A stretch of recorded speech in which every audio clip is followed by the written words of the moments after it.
Caribe somos, porque el Caribe nos une.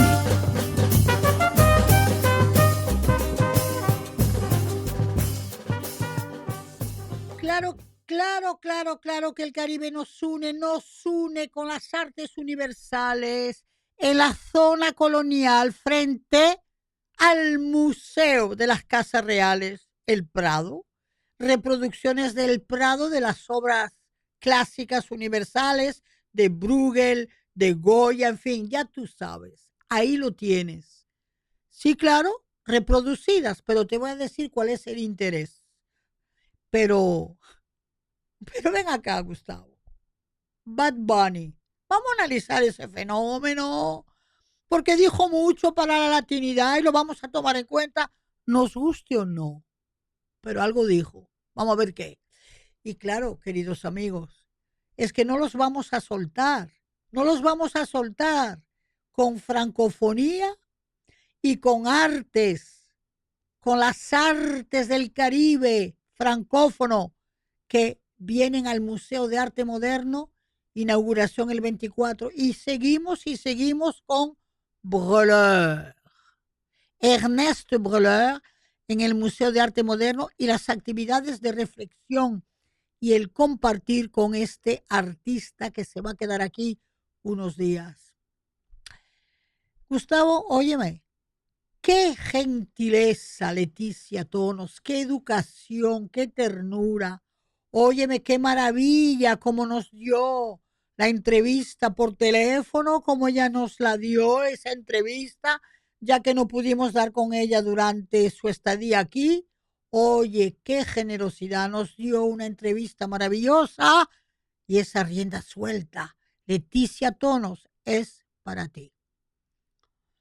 ¿Y qué más francofonía quieres tú sabiendo que en marzo el país va a ser totalmente francófono? Eso te lo vamos a comentar, porque realmente, mira, tírate a las actividades de la francofonía. Entre ellas, no festival, no, ciclo de cine en la Cinemateca.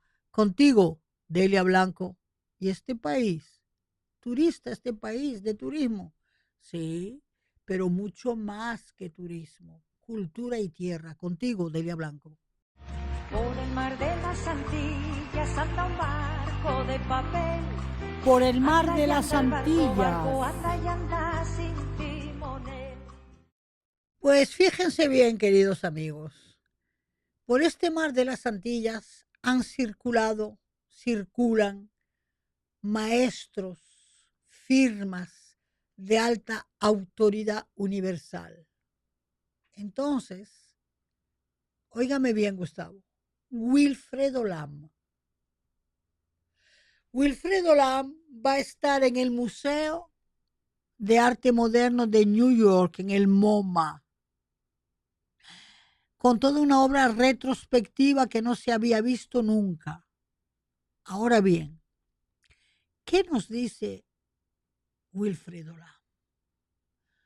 Nos dice que en este Caribe hay más maestros de lo que el europeísmo y el occidentalismo ha querido despertar. Porque Wilfredo Lam, óyeme bien, ese chino mulato cubano, óyeme los tres adjetivos, chino, mulato, cubano, ¿cómo no iba a salir una obra como La Jungla? ¿Y qué es esa obra, La Jungla? Es, dentro de la factura surrealista, tomar el uso y costumbre del sincretismo divino, espiritual, criollo, caribeño, y hacer una obra manifiesto. Y esa obra manifiesto, La Jungla, es la que sella todo el Caribe en sus imaginarios. No voy a decir que con él o al lado de él no hubieron más, hubieron muchos, porque ¿quién le va a quitar su obra al maestro Colson dominicano? ¿Quién le va a quitar su obra al maestro Tobar, al maestro Cárdenas? Pero señores, lo que hay que entender es que el Caribe es un mundo de arte. ¿Tú sabes por qué, Gustavo? Porque la tragedia histórica de los genocidios, de la esclavitud, de las luchas libertarias, hicieron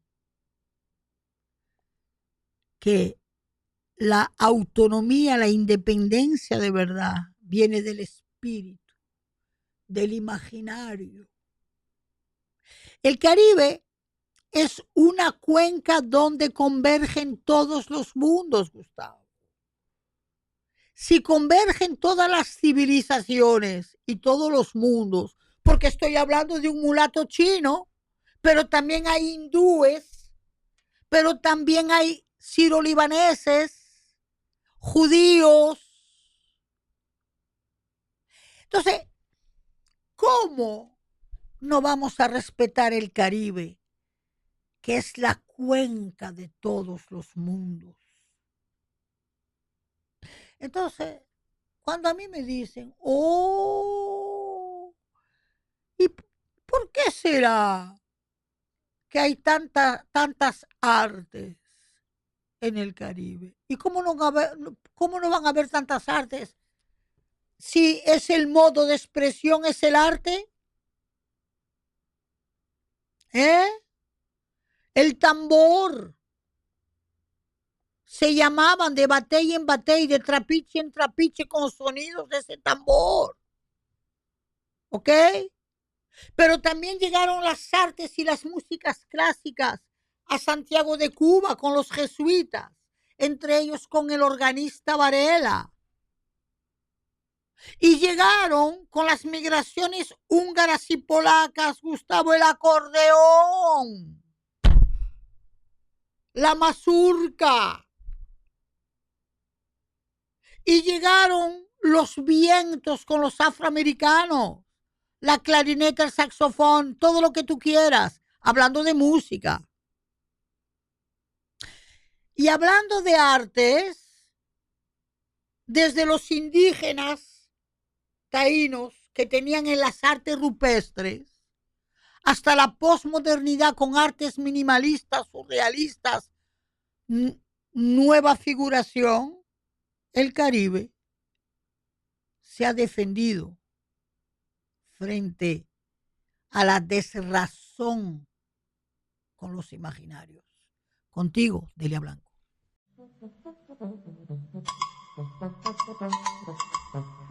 De Quisqueya al mundo. Bueno, de Quisqueya al mundo porque Quisqueya es un mundo abierto. Si algo tiene la dominicanidad es su apertura con el mundo. Entonces, Gustavo, el Centro León, gracias, digamos, a la pasión por las artes y la cultura de María Amalia León, nos trajo una colección de obras reproducidas, fotos de alta dimensión de las obras inminentes de la colección del Museo del Prado. Entonces, están expuestas, Gustavo, en la explanada de piedra del Museo de las Casas Reales, y ahí tú ves Goya, la gallinita ciega. La gallinita ciega, que es como una ronda de jóvenes preadolescentes, adolescentes, con los ojos tapados. ¿Tú sabes la gallinita ciega que se toca a la gente? Hay que saber quién es. Esa obra de Goya. Pero tenemos también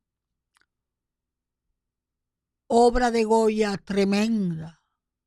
Saturno tragándose al mundo. ¿Tú ves ese monstruo? Ay, reproducido. Ay, eso me dio un miedo a mí, mira, que tú no te imaginas. Yo dije, pero ¿por qué me traen eso aquí al trópico? No me traigan una cosa tan oscura, tan horrorosa. Pero eso es el periodo oscuro de Goya, que él pasó del color a la oscuridad.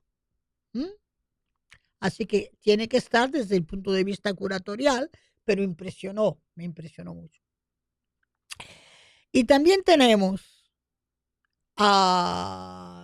obras de Bruegel, de los flamencos, y eso en esa explanada, tú vas caminando y la gente se vuelve loca, porque es un placer, hombre, no estás en el Prado, pero tienes el efecto de revisar la colección del Prado y tienes la tentación de querer ir al Prado. Entonces, te reactiva la memoria a aquellos que conocemos la colección y te suscita las ganas a aquellos que nunca fueron. Entonces, bravo, maravilloso, felicitamos a María Amalia León, al Centro León y a todo ese grupo que mantiene ese Prado en República Dominicana, es decir, en Quisqueya. Contigo, Delia Blanco.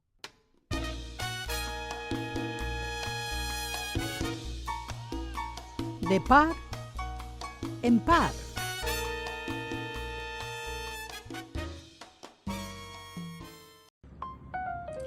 Una radiografía clínica no es un objeto perdido ni un cuerpo perdido tirado en los escombros de un hospital, porque el maestro Breuer resucita la radiografía, la convierte en escultura visual, la convierte en cuerpos totémicos danzantes y evocativos de vida y conciencia, porque Ernest Breuer es un artista que evoluciona a través de los años y que supo encontrar en la radiografía la interioridad poética del ser orgánico. Por eso Milan Kundera celebró, aplaudió su obra. Y eso es lo que te traemos en el Museo de Arte Moderno. Vas a ver la factura de un maestro caribeño que parte de un material plástico que es la radiografía rayos X para convertirla en objeto de arte. No te lo pierdas.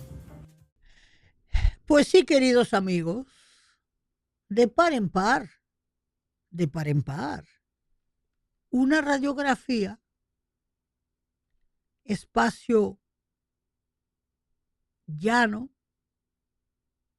plástico, foto, transparencia, pero tú no sabes de quién es esa radiografía. Pero cuando hablo plástico, estoy hablando de plasticidad. Y esa plasticidad, el artista de Martinique, Breuer, la encontró. Y es como una especie de resurrección visual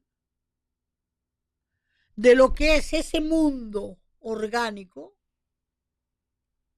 que el artista pone en relieve, en objeto, en volumen, para hacer de la radiografía X un instrumento y un elemento fundamental del lenguaje visual corporal tal como lo entiende el maestro Breuer. Y esa ocurrencia, Gustavo, es la que me apasionó a mí hace 30 años, cuando tuve la oportunidad de ir a la isla Martinica en un congreso y entonces dar con este maestro Breuer, que me abrió su taller, y ahí vi esa conectividad psico-intelectual espiritual entre objeto, factura artística y mensaje orgánico. ¿Quién sabe? De gente permanentemente enferma, de gente ya desaparecida, pero todo esto resucitado en obra de arte. Eso es lo que les traje hoy. Ventana abierta. Queridos amigos, en las artes, no importa cuáles sean, escénicas, vivas, musicales, visuales, hay que tener cuidado con lo que me gusta o lo que no me gusta. Porque a veces lo que no me gusta puede tener más sentido y conexión con lo que me gusta. Y así es lo que a mí me ha pasado, Gustavo, con Bad Bunny. Yo, mira, no solamente que no me gustara, no, es que me manejé con la intolerancia de la ignorancia al no saber tanto de él en la perspectiva musical y al estar solamente enrollada con sus shows, como que lo discriminé. Pero ahora, con este asunto del medio tiempo del bowl americano, del fútbol americano, me desconcertó a mí y a muchos. Y primero, pongámonos claros, aunque el recurso del lenguaje fuera artístico, el propósito fue político. A mí que no me venga con rollos, Bad Bunny. Eso fue político. Pero una política inteligente, una política de masas inteligente, porque ¿qué es lo que hizo? Él prendió la brasa de la latinidad en las Américas. Pero no de la latinidad desde la perspectiva clásica, no. La latinidad de esos latinos federados por la lengua española, que la podemos condenar como lengua del colono, no importa, pero nos permite comunicar entre nosotros, porque así lo decía Neruda. Nos llevaron todo, pero nos dejaron la palabra. Y esa latinidad verbal, buena o mala, no importa. Bad Bunny la utilizó de maravilla. Levantó América y ustedes comprenderán que levantar América, sacudir América, ponerla en memoria y actualizarla frente a un mundo americano sajón, maltratado. ¿Por quién sabemos? Porque yo no voy a condenar el mundo sajón americano. ¿Y tú crees que yo voy a condenar a una Toni Morrison escritora? ¿A un Ernest Hemingway? ¿A una Sarah Vaughan? ¿A un Louis Armstrong? ¿Sidney Bechet? ¿A la blanquita rubia Marilyn? Que los sajones no se dejen engañar, que son mucho más de el a dónde los quieren llevar. Pues sí, Bad Bunny tuvo el arte y la gracia de crear un espectáculo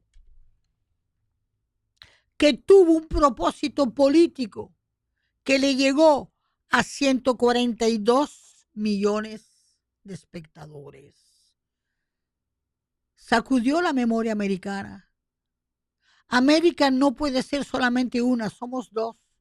La latina, la sajona, yo diría que hasta tres, porque hasta la indígena, hasta la cavernácula, hasta la latina con los nativos, hasta la sajona con los nativos. Y es tiempo de que nos despertemos en lo que latinos, sajones, nativos, indígenas, migrantes, todos somos América.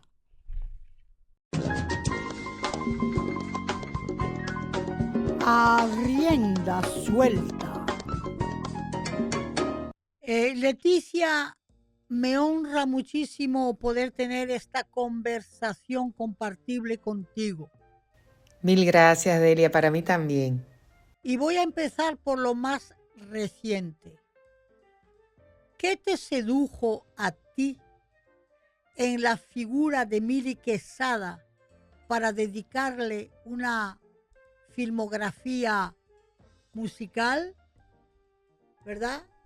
¿Y qué te sedujo en el género musical como apuesta cinematográfica?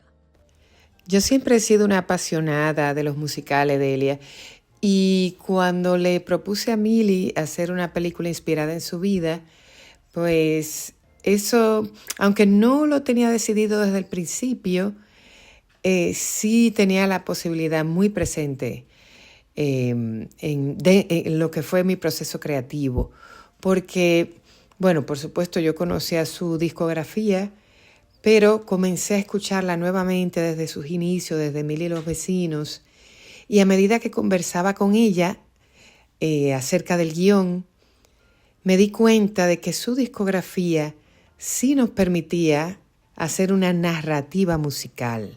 Es decir, que cada canción, cada número musical moviera la historia hacia adelante, no que sencillamente lo hiciéramos de una manera puramente superficial, sino que cada vez que decidiéramos recrear alguna de estas escenas tuviera un sentido narrativo. Y al ver eso materializarse tan claramente en mi mente a medida que conversaba con Mili, dije, no, esta es una oportunidad que no puedo desaprovechar. Yo personalmente veo que tu conexión con los seres humanos son problemáticas humanas, existenciales, por no decir existencialistas. Porque quien se atreve en el 20 tirarnos mis 500 locos después de haber tirado en el 11 La hija natural, y claro, Cristo Rey 2013 tampoco fácil. ¿Cuál es la problemática psíquica de la identidad humana que te atrae? Demencia, originalidad, diferencia o contexto social. Uy, Delia, es una pregunta, sí, súper interesante, porque yo diría que todo. A mí lo que me atrae es entender lo que significa ser caribeño, latino, mujer, dentro del contexto histórico, dentro del contexto actual, incluso mirando un poco hacia el futuro, ¿verdad? Con mi última película, Aire, de ciencia ficción. Y creo que sí, que eso no ha cambiado desde mis inicios.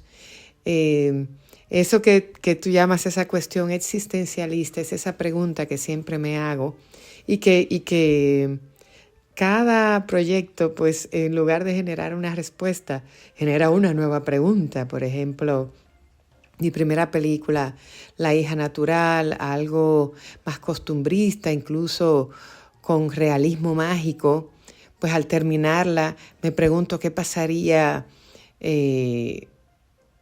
si cuento una historia ya en un ambiente completamente distinto, como es el barrio de Cristo Rey. Igual, pues explorando ya otra arista de lo que significa ser dominicano, que es la relación con nuestros vecinos, los haitianos.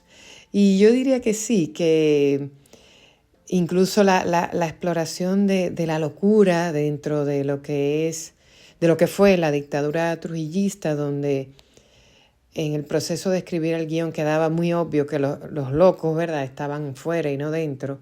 Pues ese retrato sumamente complejo, yo podría decir ecléctico, que me gustaría hacer de nuestra naturaleza dominicana tan compleja, tan contradictoria, que a mí me fascina explorar, no te lo niego. Veo en tu currículum que no basta con tener una cámara,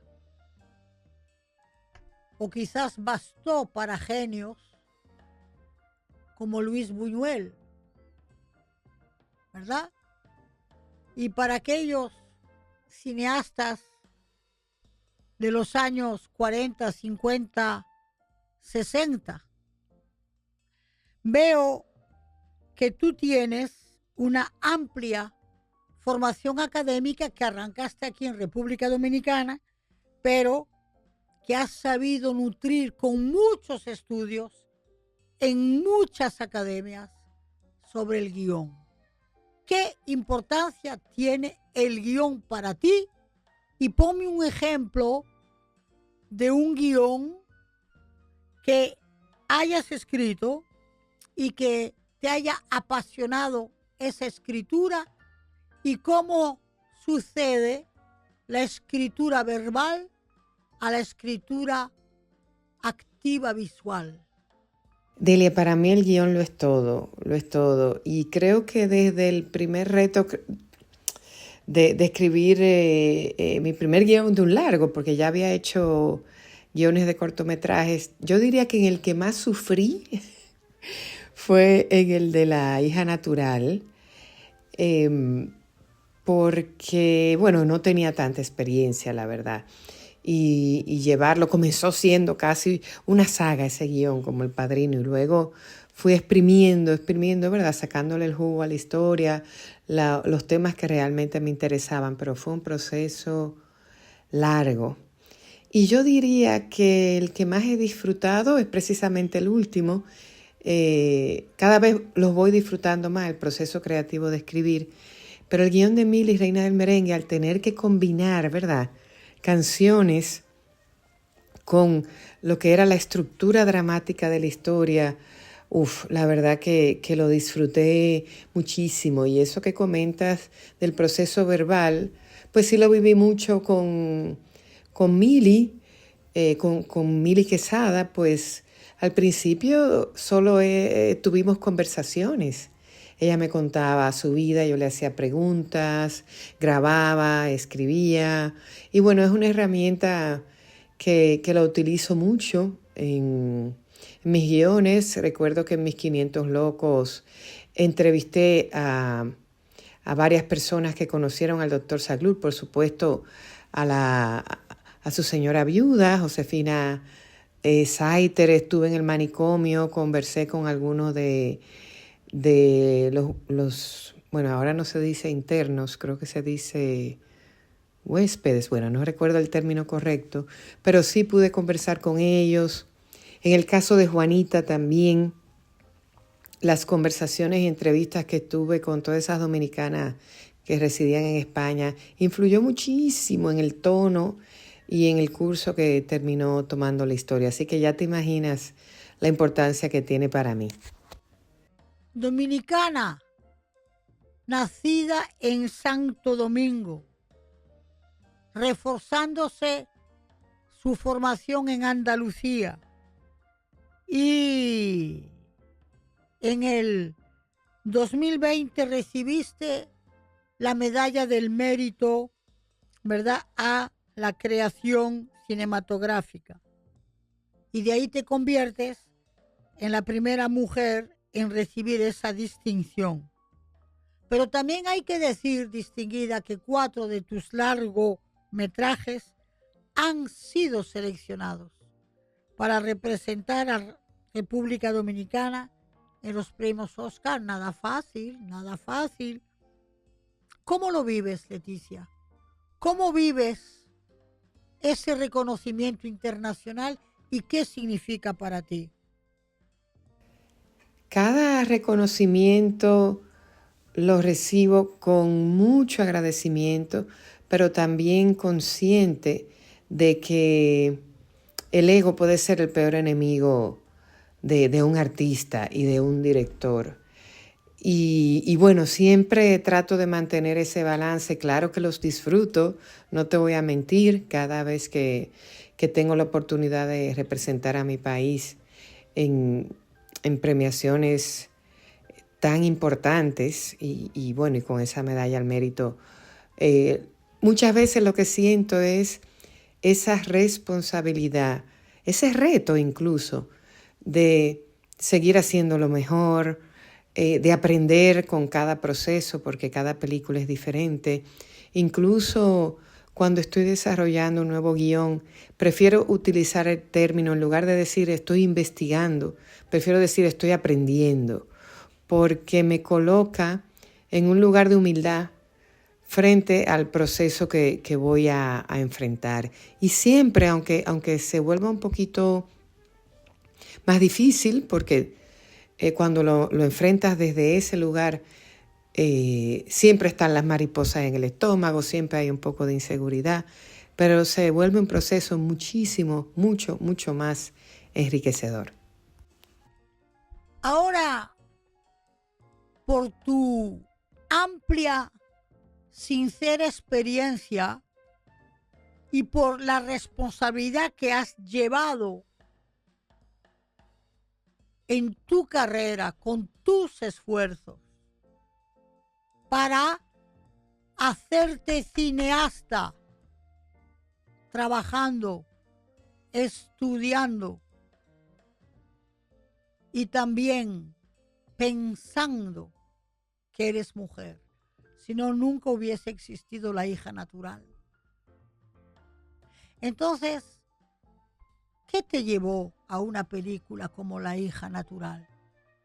Yo diría que La hija natural es una película que sale de mi subconsciente.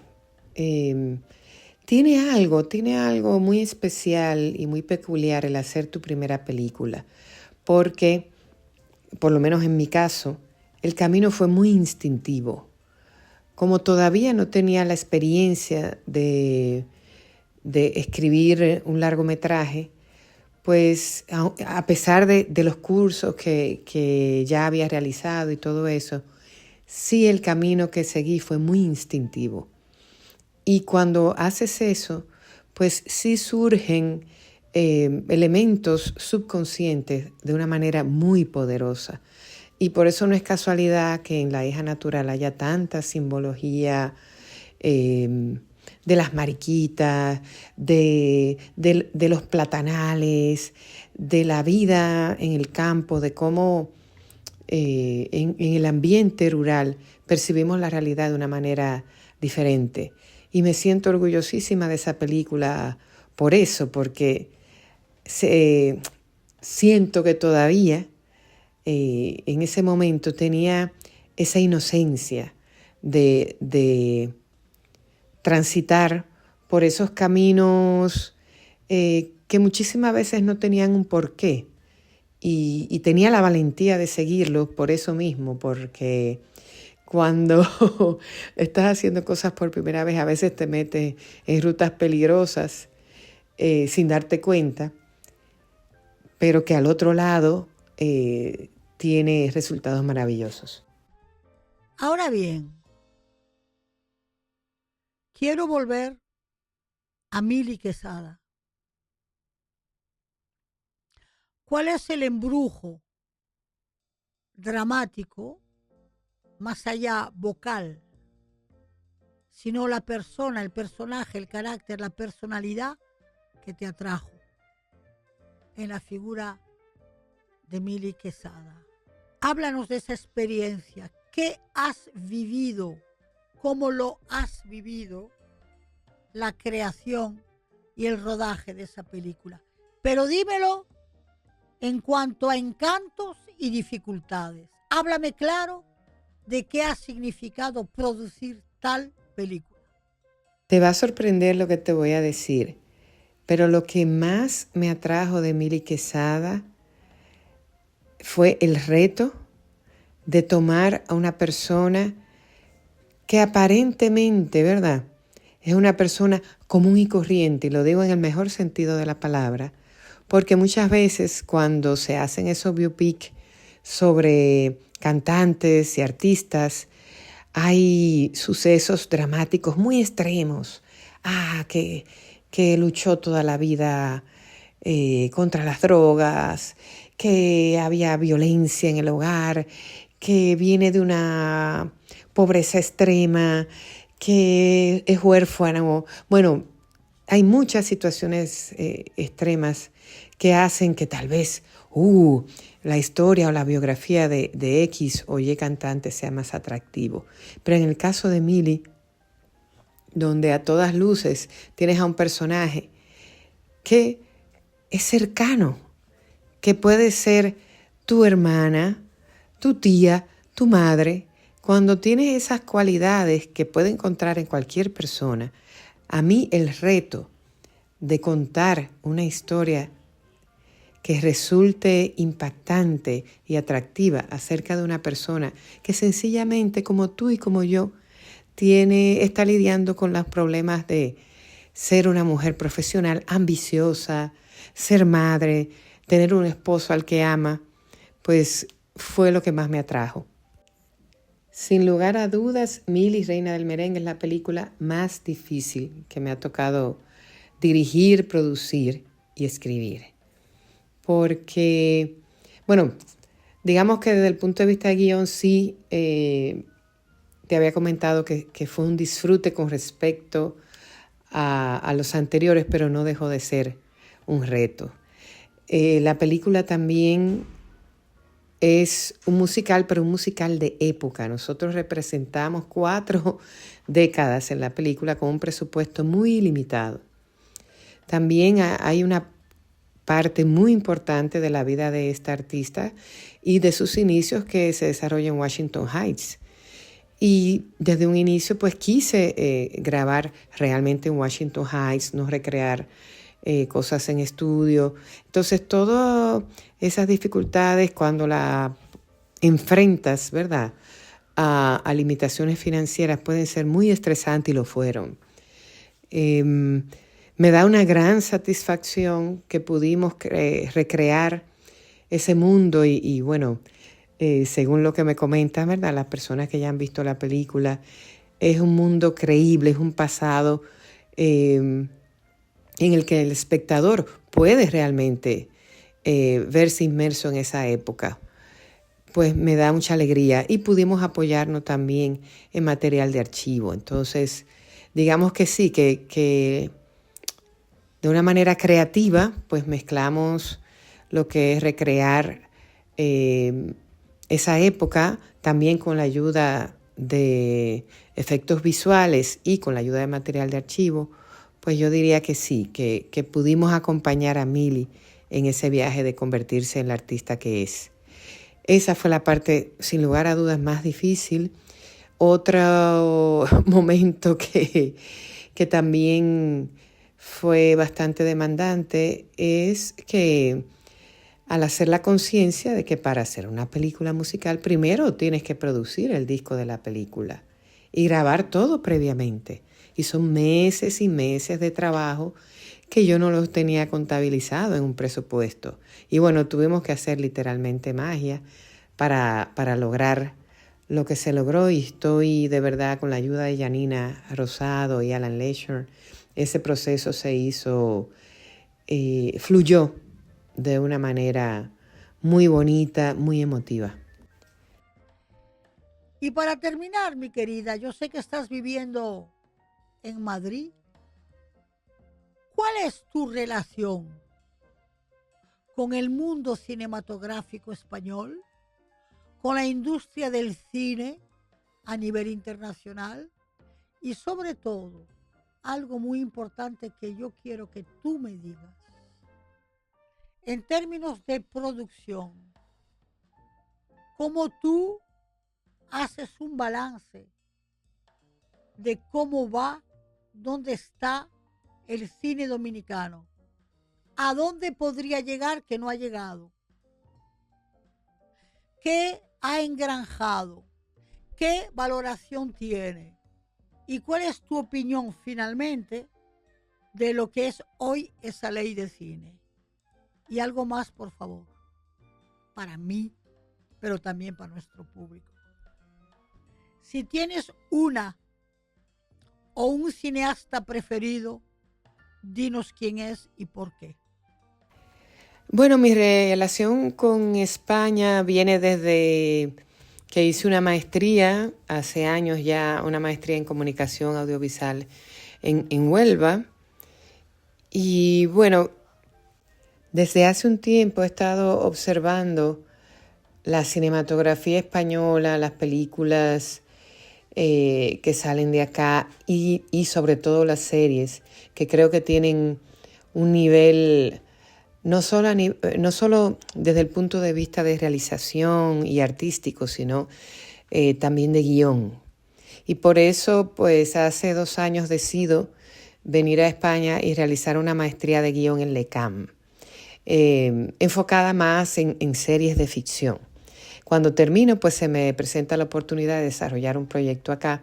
Y digamos que sí, que estoy dando mis pininos en la industria, quiero conocerla desde dentro y estoy trabajando en una serie, participando en una serie de laboratorios que me están dando esa oportunidad valiosísima.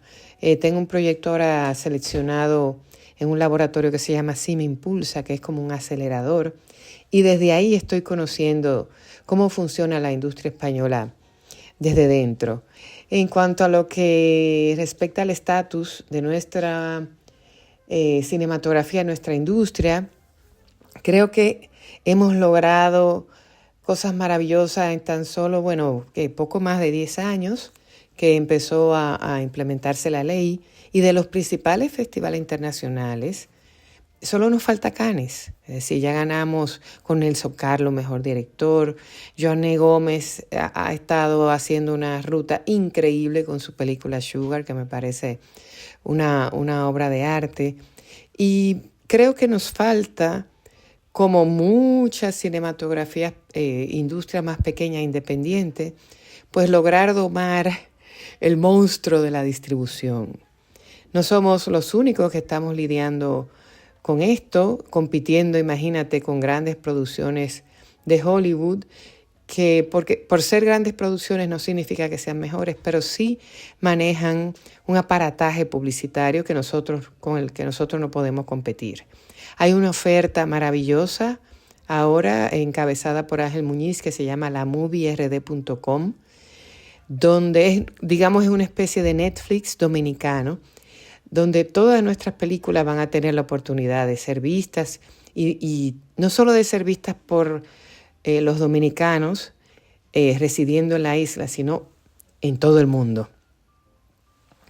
Y bueno, la ley de cine, creo que ese digamos, es el último escalón que podría avanzar también para permitir, ¿verdad?, que en los presupuestos se pueda incluir ciertas partidas para la distribución, porque son gastos muy fuertes y es como, imagínate, fabricar unos zapatos y después que nadie se entere que los fabricaste.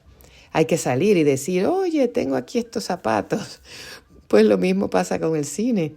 Es una inversión muy grande que hace el Estado a través de los incentivos fiscales para que después nadie se entere de que el Estado ha hecho esa inversión. Entonces, creo que también deben compartir esa responsabilidad junto con el productor y decir, miren esta película que tengo, vamos a promocionarla, vamos a verla.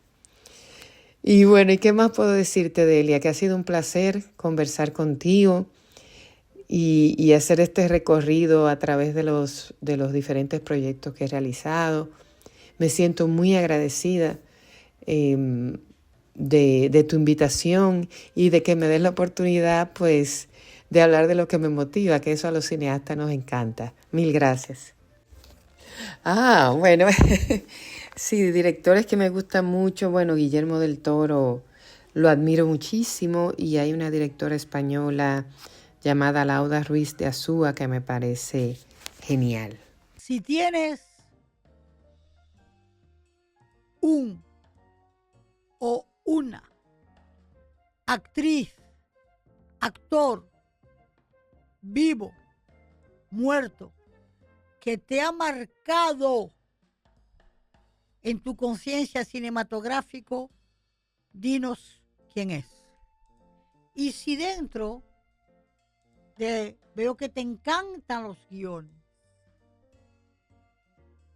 ¿okay? ¿Cuál es para ti, de todas las películas que has visto, el guión que más ha marcado tu vida, por un lado? Y por otro lado, ¿a qué guionista te entregarías? Uy, bueno, actores, actrices, ahí que, ¿dónde comenzar? A mí me encanta Kate Blanchett, Meryl Streep, de los más recientes, Michael B. Jordan en Sinners.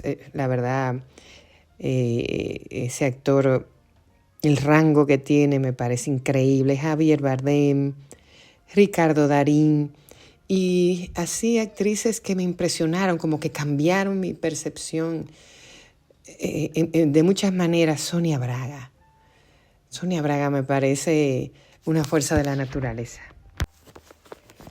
Creo que, bueno, por lo que comenté al principio, La hija natural, al ser mi primer guión, pues sí tiene un lugar especial en mi corazón, porque fue el inicio de todo.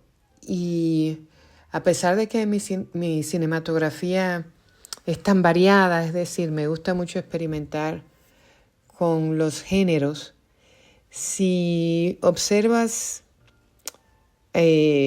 con un poco de atención, te darás cuenta que La hija natural es como la semilla de todo.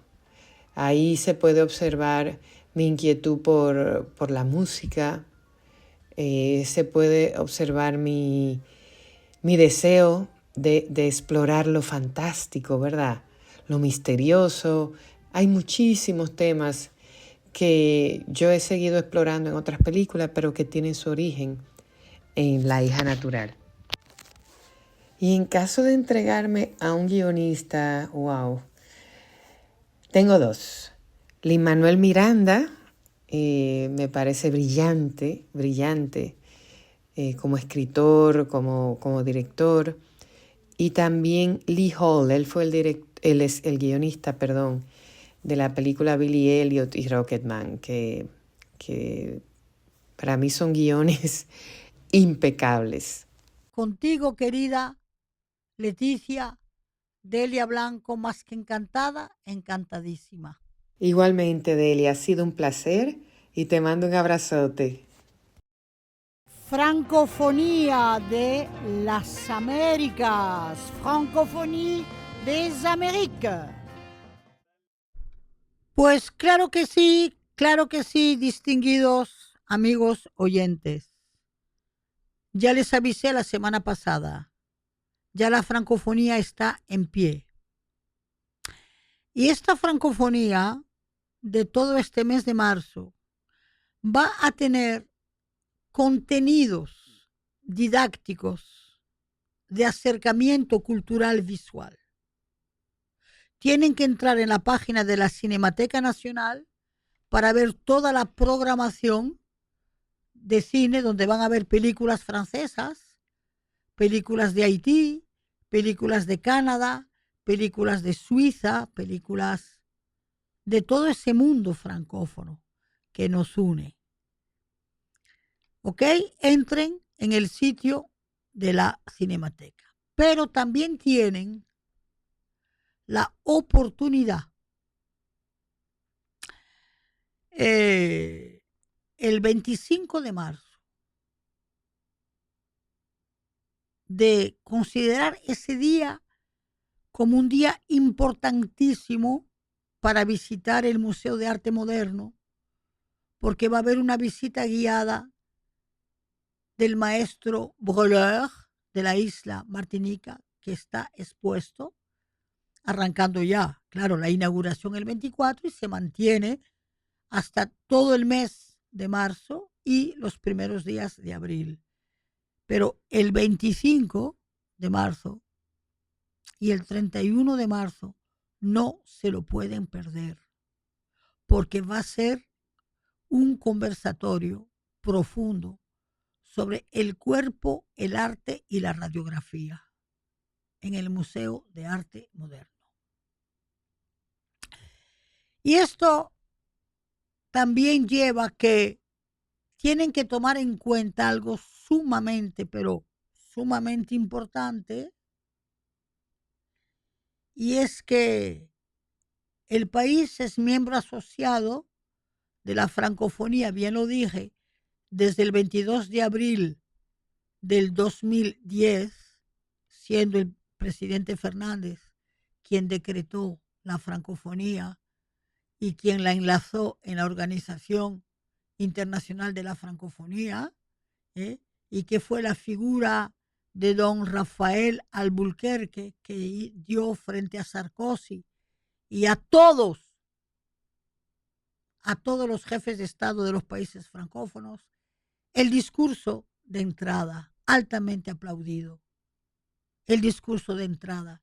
Y yo recuerdo, Gustavo, que ese mismo año estaba Charles Navour como embajador pidiendo la entrada de Armenia, y Armenia también entró. Entonces, amigos, lo que les quiero decir es que tiene la posibilidad también de ir al Centro León, de ir a la Distrital de San Francisco de Macorís, de ir a APEC. Nosotros vamos a colgar el programa de la francofonía. Enseguida esté sellado por el Mirex. Lo vamos a colgar en nuestras páginas para que la gente vea lo que hay en ese contenido, Gustavo. Se puede, ¿verdad?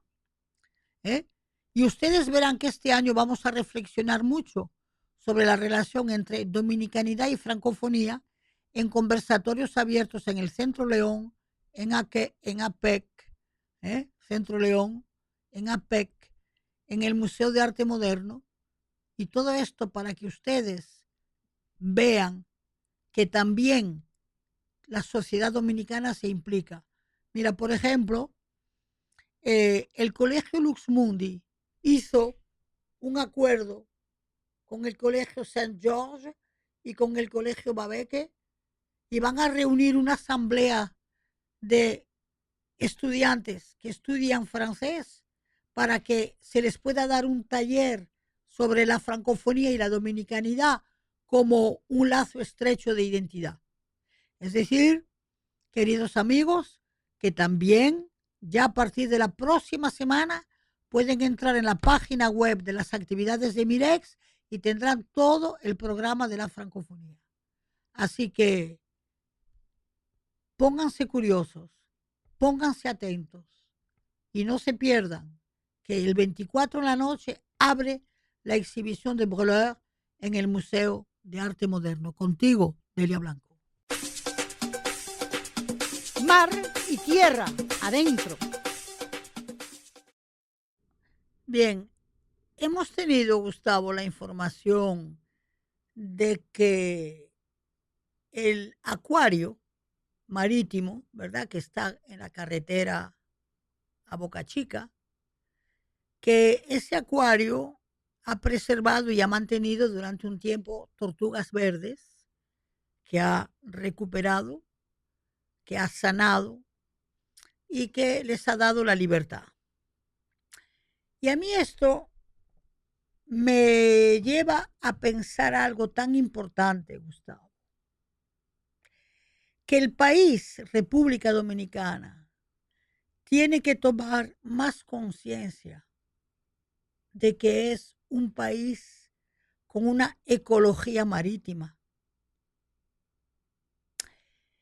y que esa ecología marítima no está respetada, no está tomada en cuenta, porque entre un crucero y una yola, Gustavo, puede haber un equilibrio medio. Es decir, te digo, por ejemplo, ¿por qué, verdad?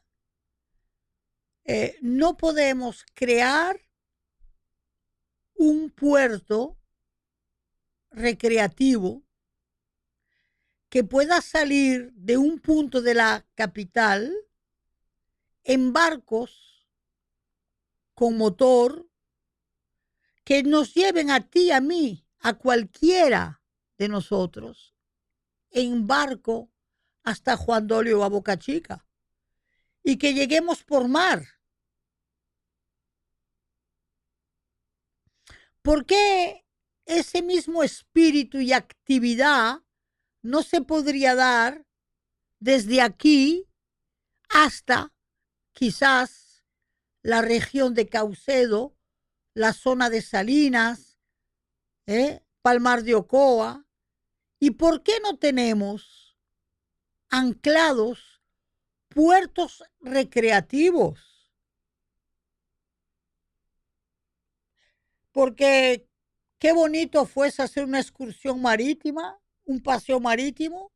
No sé si las condiciones del mar lo permiten, pero se podría pensar en algo así.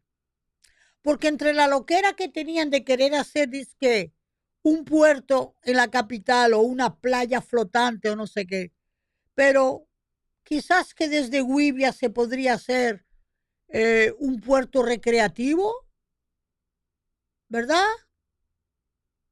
Entonces, ese acuario es suficiente para la preservación y la defensa del fondo marítimo. Claro que no. Hay que llegar hasta Punta Cana para tener un centro de investigación y protección del fondo marítimo. Creo que se necesitan más, muchos más. Entonces, creo yo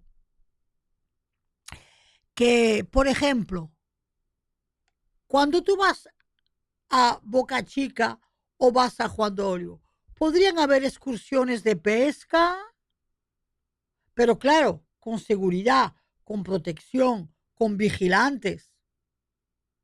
¿Y tú crees que a la gente no le gustaría pescar un arrastre de mero, de colirrubia? ¿Por esas zonas eso es posible? Entonces yo creo que hay que abrir más el mar en este país a la ciudadanía. Entonces, entre crucero y yate pueden haber taxibarcos de paseo. Contigo, Delia Blanco.